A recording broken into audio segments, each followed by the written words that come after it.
Buenas noches, estimados amigos, y bienvenidos a un nuevo episodio de nuestro estudio de las Sagradas Escrituras con la ayuda de la perspectiva de las raíces hebreas.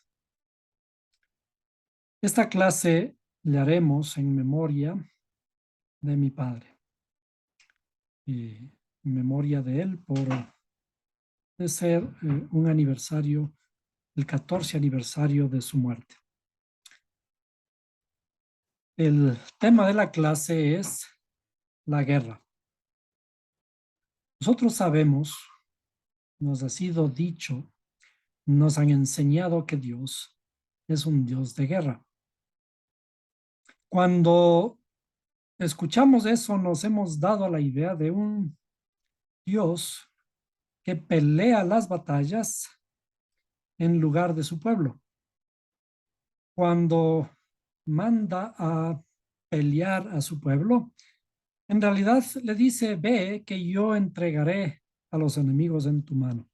Si tú me obedeces, si tú haces mis mandamientos, entonces yo iré contigo. Pero si desobedeces, si no haces lo que te ordeno, entonces yo te entregaré en las manos del enemigo. Parece que el Creador efectivamente es un Dios que pelea las batallas por su pueblo. Hemos visto que inclusive en su propio pueblo a alguien que ha hecho alguna cosa no adecuada, inmediatamente la tierra lo traga. Y si miramos literalmente así la Biblia, parece ser que Dios es un Dios a quien hay que temer. Y más allá de temer a un Dios hay que tenerle miedo y por lo tanto hay que amarle a Dios por el miedo de que Él nos puede hacer daño. En esta oportunidad aclararemos de qué se trata el Dios de guerra, de qué batalla nos libra Él y en qué batalla tenemos que enfrentarnos nosotros al mundo. Para ello vamos a comenzar con una escritura. Vamos a ir a Deuteronomio 21:10. 21:10. Y de a poquito vamos a mirar las aparentes incongruencias de las historias que nos relata la Biblia. El título, tal como está empleado en la versión, eh, esta versión es la Biblia de las Américas, dice: matrimonio con mujeres cautivas. La primera pregunta sobre este título es: ¿está permitido para el pueblo de Israel el casarse con mujeres extrañas? Ya se establecieron unas leyes, las famosas leyes determinadas a través de los decretos frente al monte Sinaí, cuando Moisés escribe las palabras de Dios y les dice que no deben casarse con mujeres extranjeras.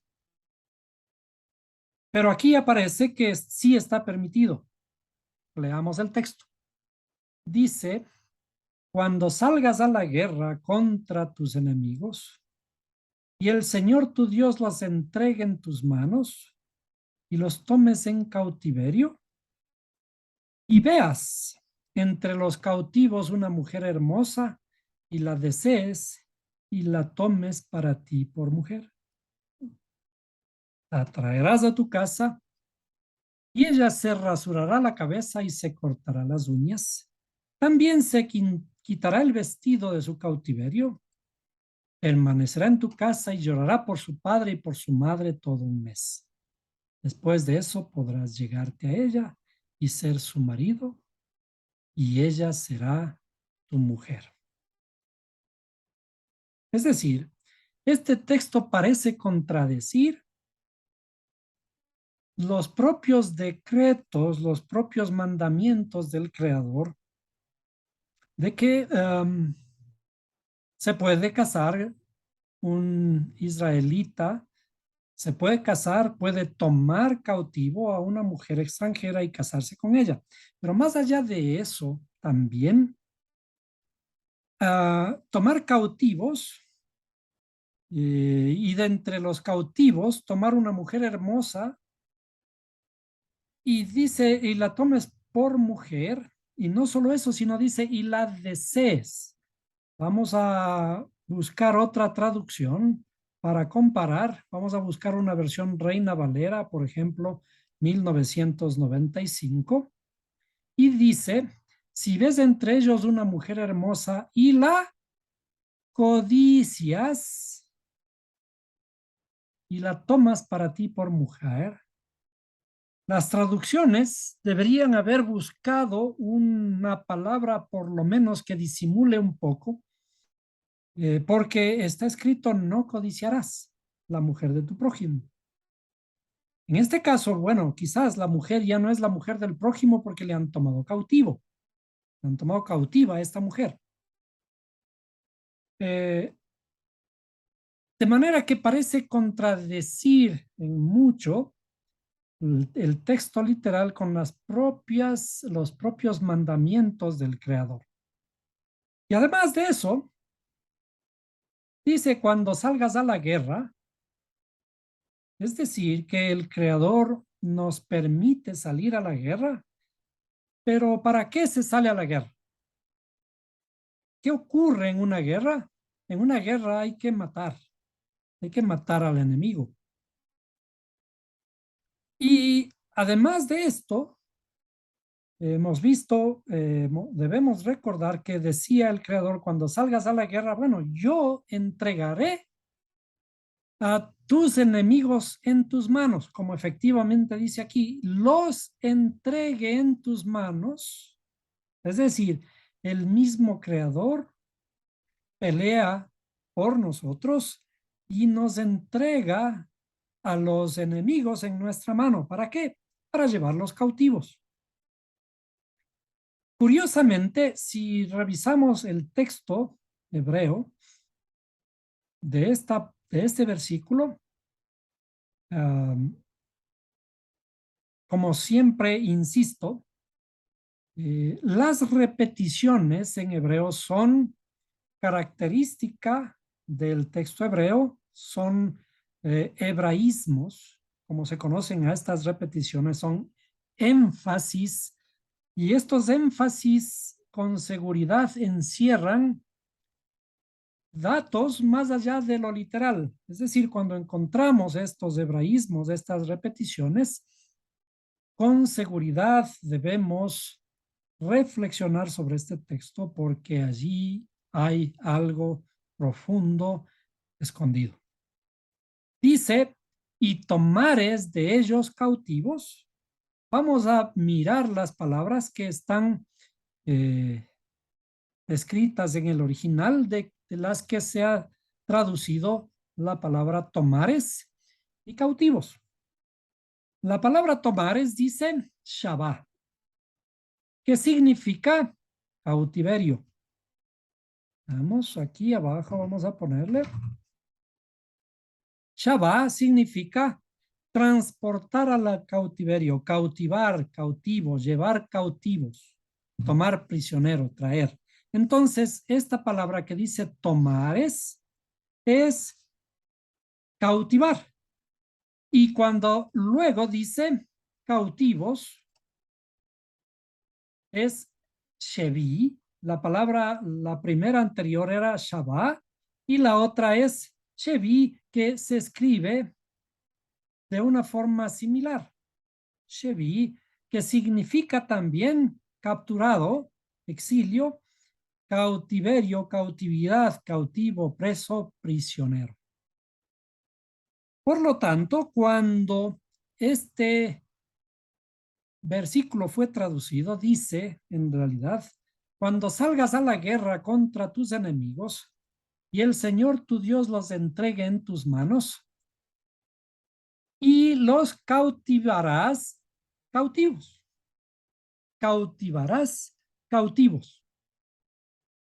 decía que esta forma de repetición es sinónimo de un hebraísmo que debe ser analizado, y estos hebraísmos son muy frecuentes en la Biblia, que a pesar de haber sido traducidos al griego y del griego al español, todavía aparecen particularmente en el Nuevo Testamento. Quienes afirman que el Nuevo Testamento fue escrito en griego olvidan la característica hebrea de los textos. Y una de ellas confirma por medio de estos hebraísmos, de estas repeticiones, como la famosa de cierto te digo. Cuando ya miramos esto, podemos intuir que la fuente de ese texto es una fuente hebrea. Es decir, encontramos aquí hebraísmos, y estos hebraísmos, dijimos, son los puntos clave que nos incitan a escuchar o a escudriñar los textos de una forma diferente. Entonces, vamos a reflexionar poco a poco sobre este texto. Dice, cuando salgas a la guerra. ¿Cuál es la guerra a la que tenemos que enfrentarnos continuamente? O la guerra a la que estamos enfrentados continuamente. No dice, no está escrito acaso, que dice que nuestra guerra no es contra sangre ni carne, sino contra potestades en los cielos, en las regiones celestes. La guerra de que habla la Escritura no es una guerra en la que hay que ir a matar enemigos, los enemigos de Dios, como dice el salmista, a tus enemigos, a mis enemigos, yo ciertamente los aborrezco por completo. Y si los aborrecemos, entonces hay que matarlos. Ahora, esta guerra dice contra tus enemigos. Entonces, la primera pregunta, ¿cuál es la guerra? La guerra espiritual que nosotros realizamos contra las potestades en las regiones celestes.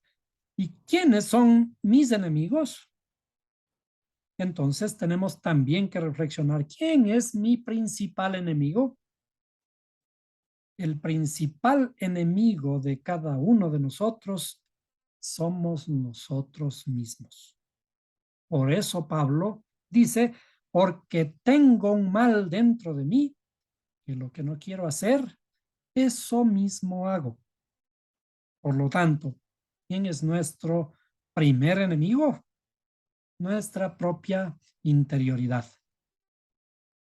Y entonces, ahora sí, cuando salimos a la guerra, ¿por qué dice salir a la guerra? Porque tenemos que salir de nuestro estado sin movimiento, de nuestra zona de confort. Cuando nosotros ya creemos que, por ejemplo, la salvación nos ha sido dada y ya no necesitamos hacer más.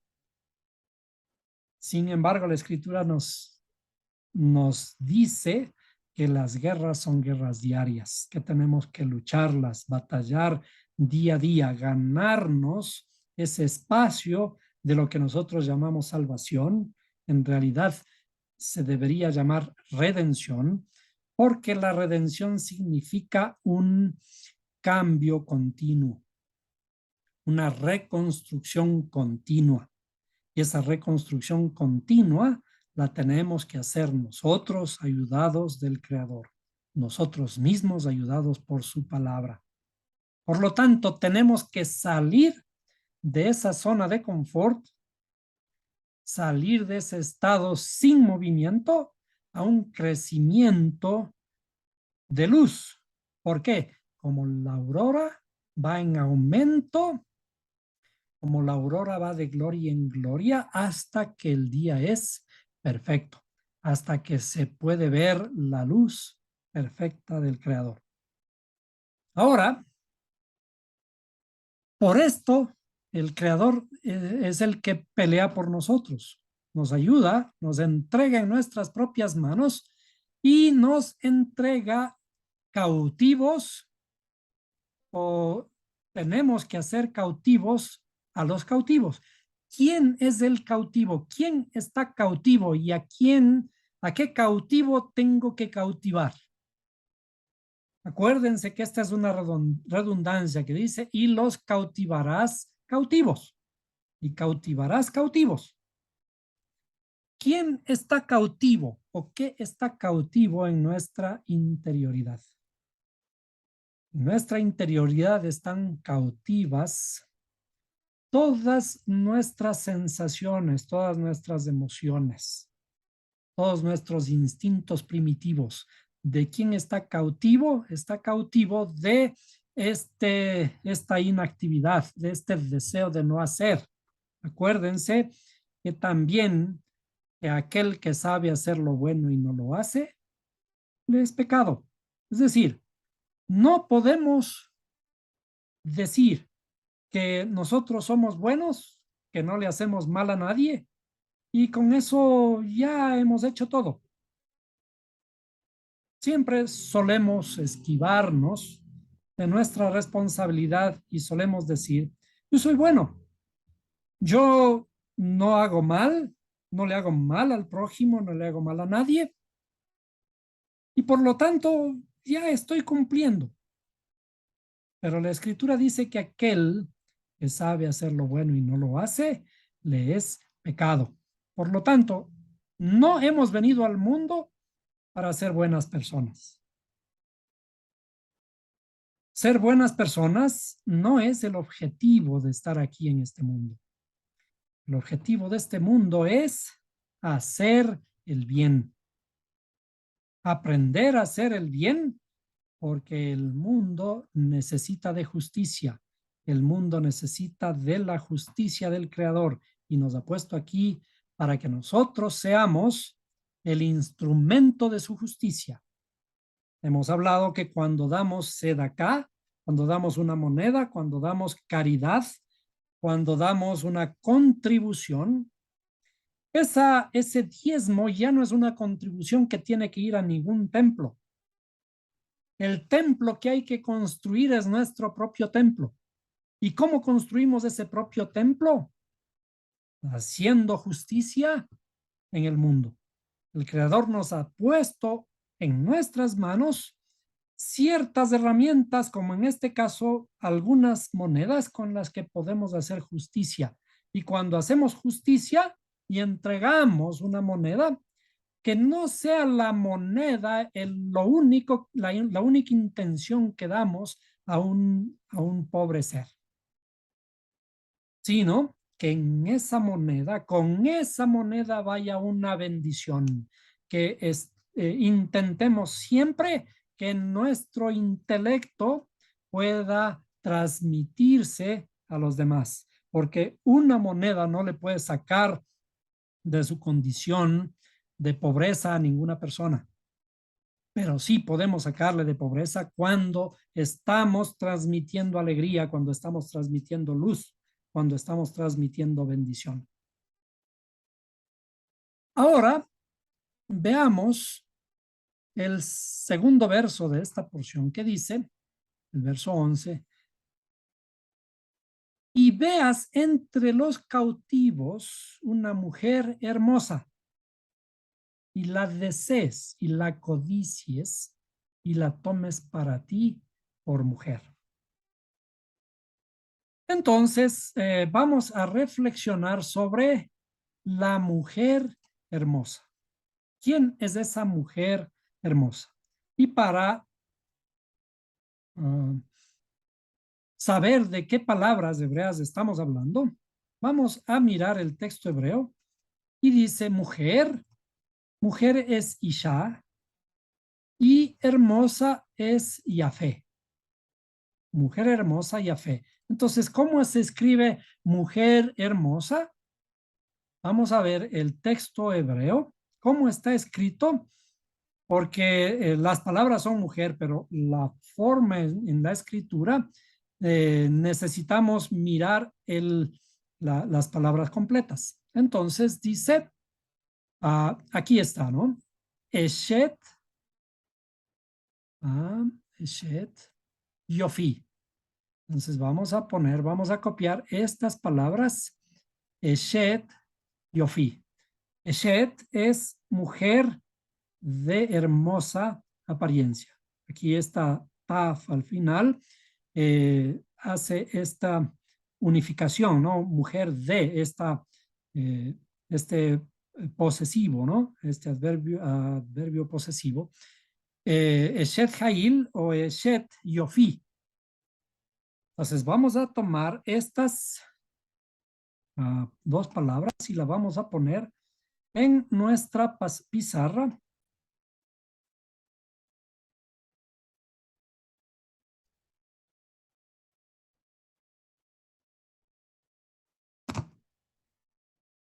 Eshet Hail. Vamos a ponerle aquí. Bien. Perdón, Eshet Yafat. Eshet Yafat, ¿qué significa? Mujer hermosa. Ahora vamos a pasar, a saltar nuestro texto. Vamos a saltar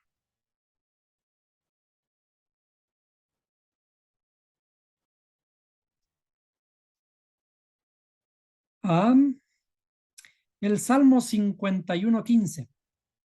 El Salmo 51:15.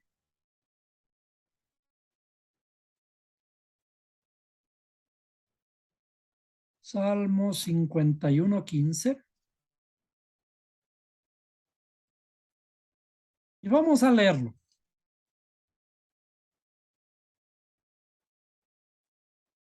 Es un verso muy conocido por nosotros y dice, el Salmo 51 es en realidad todo el capítulo, es un capítulo muy conocido por nosotros. Cuando miramos al salmista, pedirle al Creador que cree en él un corazón limpio.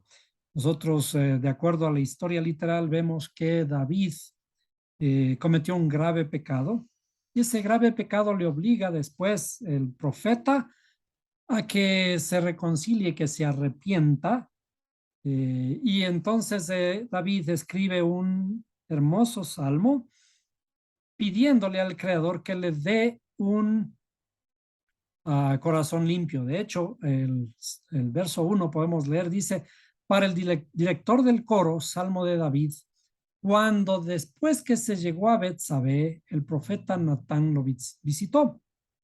Y entonces él comienza, ten piedad de mí, oh Dios, conforme a tu misericordia, conforme a lo inmenso de tu compasión, borra mis transgresiones. Vamos a saltar al verso 15 para señalar y estudiar este verso y ver qué tiene este verso relación con el verso de la guerra.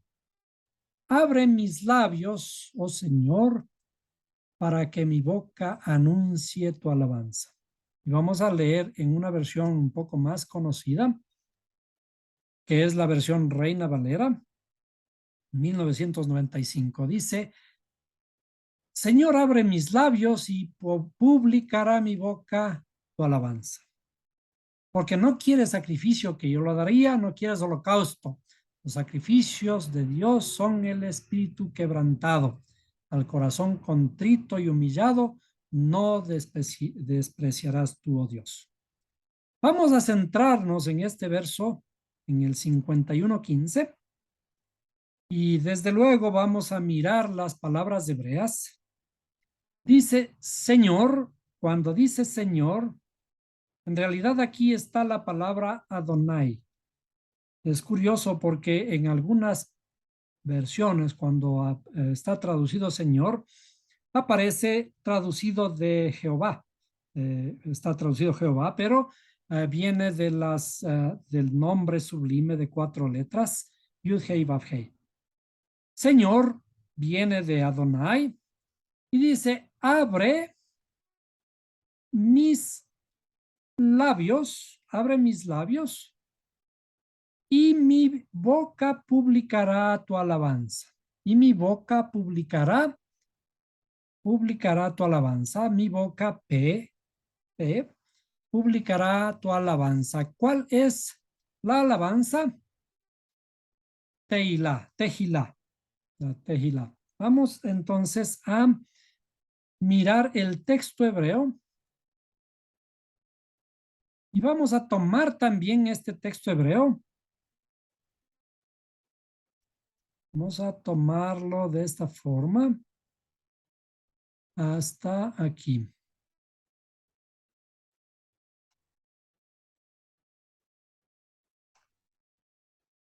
Vamos a tomar todo esto, 1, 2, 3, 4, 5, perdón, sería todo el texto, todo el verso, ¿no? Vamos a tomar todo el verso, porque en todo el verso, de todo el verso podemos sacar las palabras que necesitamos. Entonces, copiamos esta parte a nuestra pantalla. ¿Bien? Y le vamos a poner por aquí. Entonces, esto es el Salmo 51:15. Y esto es las dos palabras de mujer hermosa. Entonces, vamos a poner aquí, vamos a escribir la traducción o la transliteración, ¿sí? Eshet, perdón, Eshet. Aunque sería bueno que yo lo voy a poner así para que no nos equivoquemos. Esta es la palabra, Eshet, y esta es Eshet Yafat. ¿Sí? Eshet Yafat.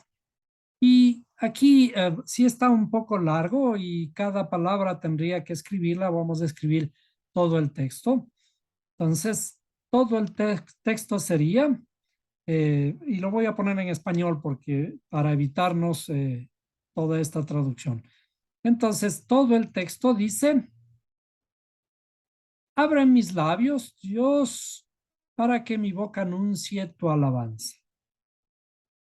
Y mi boca publicará tu alabanza. Vamos a ponerle, a ver, aquí. Bien, entonces vamos a poner así. Así. Bien. Este es Adonai, traducido como oh Dios. Entonces, la primera cosa que tengo que señalar es de que el texto de las escrituras es un verdadero poema y que tiene que ser analizado como en la literatura. Cuando estudiamos libros de literatura, cuando estudiamos poemas, ciertos poemas, tenemos que analizar la estructura poética y tenemos que analizar la estructura matemática, inclusive de algunos versos, algunos poemas, porque algunos poemas tienen estructura matemática y cuando decimos matemática es melódica.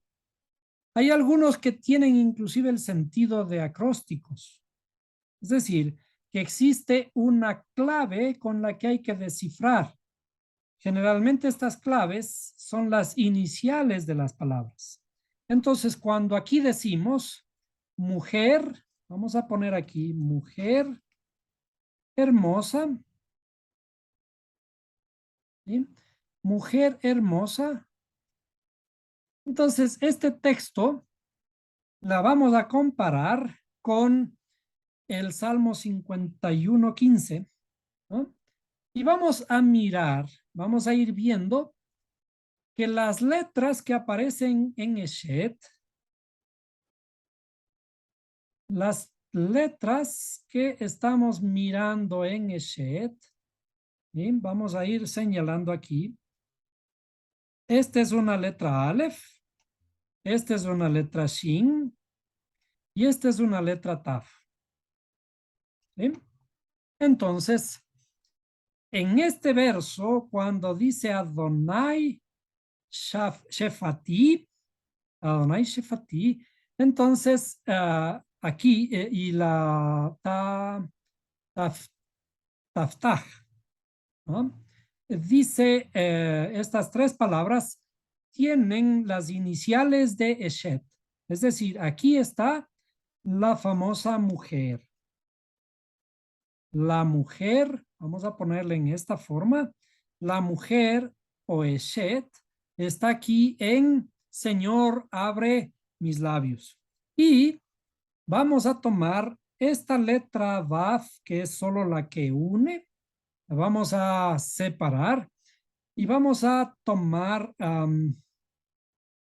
las letras, estas letras de aquí, ayud. Vamos a tomar, perdón, no es aquí, estoy haciendo mal. Es, perdón, esta letra, decíamos que no tomamos la VAF, tomamos la letra Pei, ¿sí? La letra Yud de la siguiente palabra, la letra Yud, y la siguiente, la letra Taf. ¿Sí?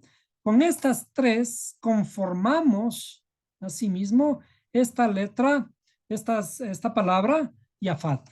Es decir, con las iniciales de estas letras del verso de Salmos 51:15, podemos reconstruir o nos señala o es un acrónimo de Eshet Yafat. ¿Qué significa esto? Cuando leemos en el verso que dice, cuando salgas a la guerra en contra de tus enemigos y tomes de entre ellos cautivos o cautivarás cautivos y veas de entre los cautivos a una mujer hermosa. ¿Quién es la mujer hermosa? Vamos a poner aquí mujer, no le había completado y esta es hermosa, ¿no? Mujer hermosa. ¿Quién es la mujer hermosa? La mujer hermosa es, ¿qué es lo que está haciendo? ¿Qué es lo que está haciendo David aquí? Está haciendo una plegaria, está haciendo una oración, está haciendo un ruego al Creador, un arrepentimiento al Creador. Entonces, esta mujer hermosa es la plegaria. Cuando vimos que dice en la escritura, cuando salgas a la guerra es mi propia guerra. La guerra en contra de mi enemigo, ese enemigo es mi propia interioridad, aquel que se opone al buen deseo. Yo sé hacer el bien, sí, y he aprendido a hacer el bien, y sin embargo, a veces no lo hago. Y si sé hacer lo bueno y no lo hago, estoy haciendo mal, estoy errando, estoy pecando. Por lo tanto, el no hacer también es malo. Y por lo tanto, tengo que salir a la guerra, salir de mi zona de confort para enfrentarme al enemigo. Y esa acción de salir y de ponerse en las manos del Creador es ya en sí mismo la plegaria. Nosotros cuando hacemos una plegaria estamos rogando al Creador que el Creador nos dé la suficiente fuerza para que podamos continuar con la lucha. Nosotros, nuestras batallas, como dice la Escritura, no es la batalla contra los enemigos del frente, los enemigos de afuera. El enemigo no está afuera, el enemigo está aquí adentro, tan cerca de nosotros que a veces pensamos de que no tenemos enemigos porque somos buenas personas, pero ese enemigo que nos permite pensar de esta forma es el enemigo que nos tiene cerrado los ojos, porque tenemos ojos y no vemos, oídos tenemos y no escuchamos. No se trata de los ídolos hechos, como dicen, de yeso, de madera. En esos no tienen ojos, esos están pintados algo que parece ojos. ¿Quiénes tenemos ojos y no vemos? ¿Y quiénes tenemos oídos y no escuchamos? ¿Y quiénes tenemos pies y no salimos a la batalla diaria? Somos nosotros. Cuando decidimos salir, entonces esa plegaria que estamos haciendo hacia el Creador, esa es la mujer hermosa a quien tenemos que rescatar de entre los cautivos. Los cautivos son esta parte interior nuestra y la vamos a dibujar como siempre solemos hacer. La dibujamos. Vamos a hacerle un poquito más grueso. Esta interioridad nuestra, que son nuestras facultades intelectuales y nuestras facultades emocionales. Desde el principio, en la escritura dice, y la tierra estaba desordenada y vacía. ¿Qué es lo que está desordenado y vacío? Lo que está desordenado y vacío es mi parte, mi cuerpo, mi parte interna. El cuerpo al que tenemos que sacar de ese tedio, de esa zona de confort. Por lo tanto, esto que está desordenado, tenemos que ir a la guerra y batallarlo. ¿Con qué? Con las armas que el Creador nos ha dado en la inteligencia. Con inteligencia tenemos que venir y trabajar la tierra, sacarle de ese desorden, ordenarle, porque cuando vamos a trabajar la tierra, estamos ordenándole para poder plantar, para poder sembrar, tenemos que limpiar el terreno, tenemos que hacer ciertos surcos en donde vamos a plantar y vamos a mantener en orden ese terreno y ese terreno cuando comience a producir se va a ver inclusive bonito, ordenado. Es decir, nuestra tierra que tiene que producir frutos es nuestra propia interioridad, nuestro propio corazón que está desordenado y nuestro propio desánimo que no quiere salir a batallar. Por lo tanto, cuando entramos en esa posición, a esto se le llama mujer hermosa. ¿Y por qué? Hemos dicho que a esta tierra, y también se le llama mujer. Y cuando esta mujer ya está en esta acción de transformación, la hemos tomado cautiva y la queremos hacer nuestra esposa, entonces vamos a hacerle nuestra esposa, nuestra facultad intelectual va a tomar por esposa, va a conocer a nuestra esposa, el varón, aquí vamos a poner esto, es el varón, ¿sí? El varón que además es llamado los cielos, ¿sí?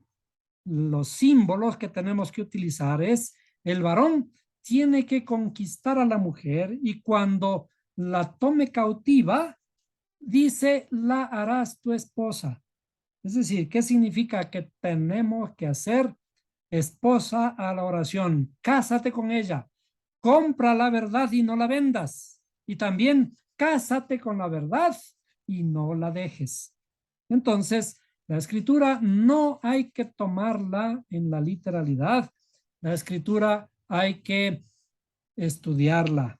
La escritura es un libro para hacerle crecer la inteligencia, para que nuestro cerebro, que tiene una capacidad infinita de conocimiento, una capacidad infinita de razonamiento, pueda crecer.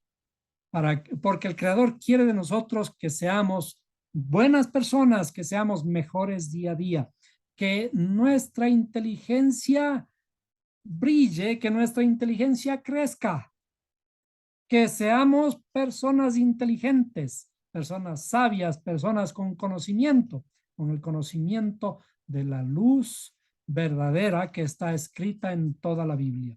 Pero esa luz tiene que ser decodificada, como en el caso de este poema que estamos diciendo. En este poema existen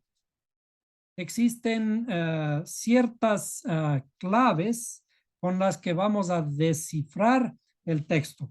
Si es que sabemos un poquito de hebreo, ya podemos aplicar todo este conocimiento para entender. Pero si leemos el español, en el español está bonito, sí, pero no llegamos a más allá de esto, más que a un conocimiento de que es bonito, que el creador es hermoso, que es piadoso, que me perdona, pero no logramos conocerle, no logramos descifrar su palabra.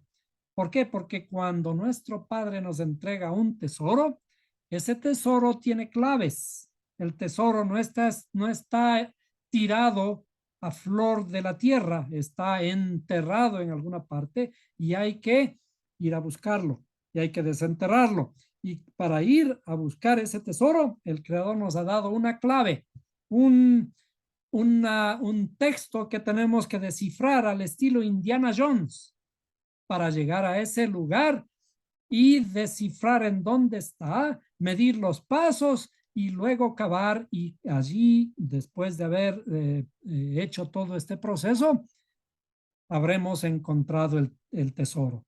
Pero ese tesoro, en realidad, cuando escarbamos en la tierra, vamos a encontrar que ese tesoro estuvo aquí mismo, adentro nuestro, porque nosotros mismos somos el especial tesoro. El creador dice que eres mi especial tesoro y eres inclusive la niña de mis ojos. ¿Quién es la niña de mis ojos cuando el creador se refiere, está hablando a Israel? Pero ¿quién es Israel? Israel es el que está ligado a él. El que está ligado a él este es Israel, el interior de mi alma cuando estoy armonizando la interioridad de mi alma, estoy interiorizando las facultades emocionales y estoy armonizando y juntando con las facultades intelectuales. Entonces, a esto se le llama Israel. Vamos a ponerle por aquí. Esto es Israel, el que está en la corrección de él. El creador eh, el creador sabe que nosotros somos su especial tesoro y este especial tesoro, el creador, nos está puliendo en la forma en que nosotros estamos dedicando nuestro tiempo para que el creador a través de su palabra nos transforme. Continuemos con esta parte, vamos a mirar algo más. Hay una cosa interesante en el texto. El texto dice en Efesios 4:8. Veamos, Efesios 4:8. Déjenme ir a la Biblia. Efesios 4:8. En Efesios está repetido también en el sentido cómo es lo que sabemos que hay que respetar estas claves de la Biblia, porque existe un hebraísmo aquí. Dice, por tanto, dice, cuando ascendió a lo alto, llevó cautiva una hueste de cautivos y dio dones a los hombres. Recuerden que el texto que leímos inicialmente dice, cuando cautives cautivos. ¿Qué es lo que está cautivo? Está cautivo esta parte interna nuestra, porque está cautivo de mi ego, está cautivo de mi desánimo, de mi pereza, de no querer hacer nada. Y esto concuerda con los Salmos 68:18. Vamos a Salmos 68:18. Salmos 68:18. ¿Qué dice? Tú has ascendido a lo alto, has llevado en cautividad a tus cautivos. has recibido dones entre los hombres y aún entre los rebeldes para que el Señor Dios habite entre ellos. Dice, has llevado en cautividad a tus cautivos. ¿Sí? ¿Por qué hace énfasis? Es simple, pudo haber dicho simplemente llevarás cautivos o tomarás cautivos, pero dice, has llevado en cautividad a tus cautivos. Es una redundancia y esas redundancias son hebraísmos, que lo que quiere decir es de que aquí tenemos que reflexionar cuando encontramos estas aparentes ideas, aquí hay una clave que hay que descifrar y hay que preguntarse a qué se refiere. ¿Qué está cautivo en nosotros? Está cautivo el desánimo, el desorden, esa pereza, el no a querer hacer nada. ¿Por qué morimos? Morimos por pereza, por inacción.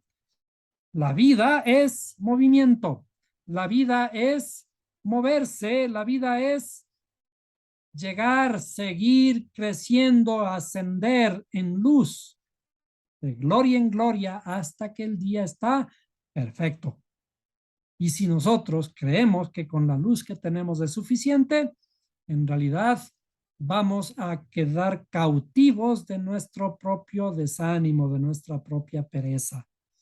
Y es de allí de donde tenemos que salir. Es de la batalla diaria a la que tenemos que enfrentarnos, una batalla contra nosotros mismos. Y esa batalla no tiene que terminar.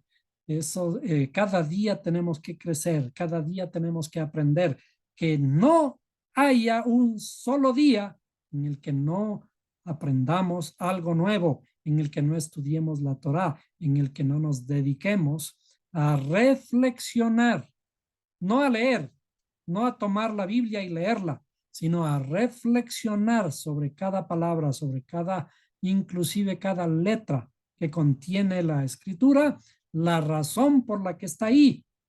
Y es por eso que tenemos que regresar al texto original en lo posible, al hebreo, porque las traducciones nos ayudan, son el primer paso, pero para poder entender adecuadamente el texto, tenemos que acercarnos a su raíz, tenemos que acercarnos al pensamiento original y el pensamiento original nos dará claves de mayor entendimiento, de mayor conocimiento, que nos acercarán a una mayor sabiduría y un mayor conocimiento del Creador. ¿Por qué mayor conocimiento del Creador? Porque finalmente, ¿qué es la vida eterna? ¿Qué es la vida eterna? Y está escrito en el libro de Juan 17 que dice, y esta es la vida eterna, que te conozcan a ti, que te conozcan a ti el único Dios verdadero y a Yeshua HaMashiach, a quien tú has enviado. Es decir, todo se trata de conocerle a Dios, de acercarnos a Él, a su luz, por medio del conocimiento. Si esperamos que creemos que ya está todo hecho y que no necesitamos hacer nada más, caemos en la famosa zona de confort. Y esta zona de confort en realidad nos sumerge en el mismo pecado, porque dice el que sabe hacer lo bueno y no lo hace, le es pecado.